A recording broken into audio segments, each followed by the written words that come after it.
যে মানুষটা ছাড়া তুমি থাকতে পারবে না, যে মানুষটা ছাড়া তুমি চলতে পারবে না ভাবছো, কিন্তু সেই মানুষটা তোমাকে ছাড়া অবশ্যই ভালো থাকবে, তোমাকে ছাড়া অবশ্যই সুখে থাকবে।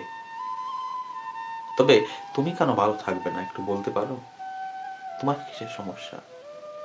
দেখো, তুমি ভালোবাসো কিন্তু মায়ায় পড়ো না, তুমি প্রেমে পড়ো কিন্তু মায়ায় যেন পড়ো না। কারো যদি তুমি মায়ায় পড়ে গেছো, তাহলে তাকে তুমি কখনো ভুলতে পারবে না, এটা মনে রেখো। তুমি প্রেম করতে পারো, ভালোবাসতে পারো, ভালোবাসা যে কোনো সময় হয়ে যেতে পারে, যে কোনো মানুষের সঙ্গে হয়ে যেতে পারে। চলতে চলতে চৌরাস্তার মোড়ে কাউকে দেখে ভালো লাগতে পারে, ট্রেন কিংবা বাস স্ট্যান্ডে কাউকে দেখে ভালো লাগতে পারে। এই ভালো লাগাটাই ভালোবাসা।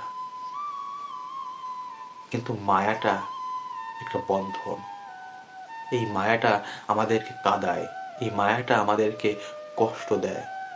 কারোর প্রতি যখন মায়া এসে যায়, যখন এই অন্তরের সঙ্গে বেঁধে যায়, তখনই তাকে ভুলতে আমাদের খুব কষ্ট হয়। এরকমই হয়। সেজন্য বলবো, আপনি প্রেমে পড়তে পারেন, আপনি ভালোবাসতে পারেন, কিন্তু কারো মায়ায় যেন পড়বেন না। আর যদি মায়ায় পড়েছেন, তাহলে আপনার জীবনটাই একসময় ধ্বংসের মুখোমুখি দাঁড়িয়ে গেছে।